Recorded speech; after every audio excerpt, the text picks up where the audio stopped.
Tension. Tension. This is a public safety announcement. The industrial complex for the mismanagement of homelessness has, over the last several years, shone a harsh spotlight on an issue that has always existed, only turning it into a full-blown crisis the moment government decided to intervene. Likely because some entrepreneurial billionaire, with politicians in his pocket, saw profit in capitalizing on society's oldest pathogen. The one born the instant humans gathered en masse to trade. Step back with me. Life multiplies endlessly, then divides the finite resources needed to sustain itself. Life takes life. Those lacking the will or strength to seize their share are separated, like chaff from wheat, and cease. This separation gave direction to the blind churn of pre-life chemistry in the primordial oceans. We now label it progress or natural selection, but those are just comforting names.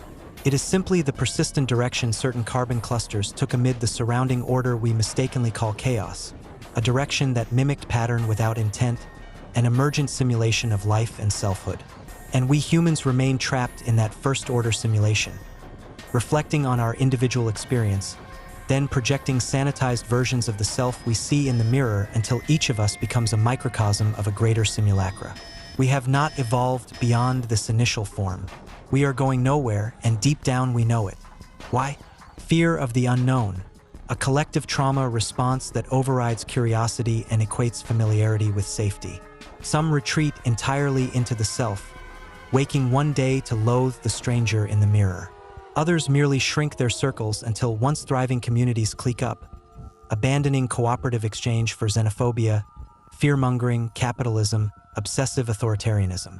And nowhere does this fearful simulation reveal itself more brutally than in Anchorage, where the unhoused are cast as the ultimate threat to our fragile sense of order. Here, the current regime, Mayor Suzanne LaFrance, the Compliant Assembly, the hollow Anchorage Coalition to End Homelessness, does not merely inherit the ancient pathology, they actively intensify it. They could choose differently, yet they amplify exclusion, suppress the true cost in lives, ignore humane pleas, and enforce petty controls, all to protect their own insulated familiarity from the raw unpredictability of human suffering. As of December 17, 2025, winter again claims its toll, and their deliberate choices make them the sharpest embodiment of our collective dread. The concealed toll.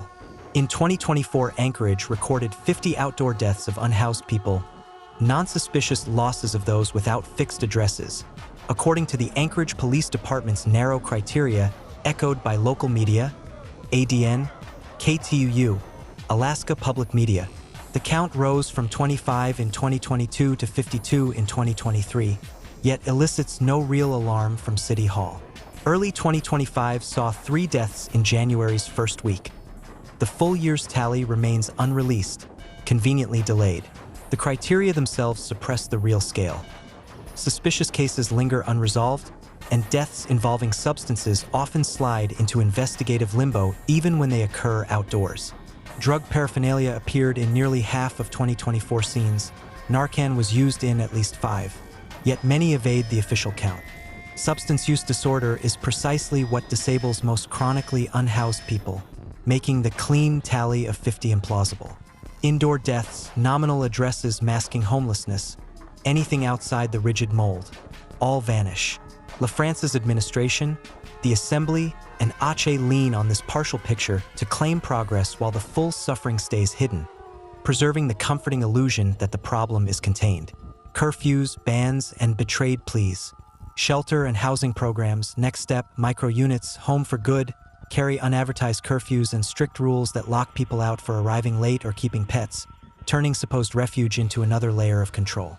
Miss the evening check-in and you're back in the cold. Bring your only companion and you're denied entry altogether. The regime sharpened this control with AO 2025-74, past July 2025, criminalizing camping near schools, trails, or any protected public space. Immediate sweeps, fines, jail. Before passage, a direct private suggestion reached both Anchorage Coalition to End Homelessness and Mayor LaFrance. Add leniency for camps that pose no nuisance or threat, offering positive incentive amid endless punishment. Both acknowledged it. Nothing followed, no amendment, no pilot, no response. 6 months later, In deadly winter, the silence confirms their priority. Not solving suffering, but shielding housed Anchorage from its sight. The labyrinth that rejects the most broken. Applications demand endless paperwork, mandatory meetings, sobriety checks, behavioral contracts. For those deepest in trauma or dysfunction, the very people most in need, a single misstep means expulsion. Attempts last days before rules trigger removal, leaving deeper discouragement than before. Shelter closures, 3 sites shuttered April 2025. Only swell the streets while officials speak of coordination. LaFrance's administration is not just continuing a flawed system. It is choosing to harden it. Fudging numbers, ignoring workable reforms, enforcing petty controls. Because confronting the real chaos of homelessness would force the comfortable to face their own fear of the unknown. The unhoused remain the scapegoats, their lives the price paid to keep the simulation intact. As 2025 ends, that choice is no longer inherited inertia. It is deliberate.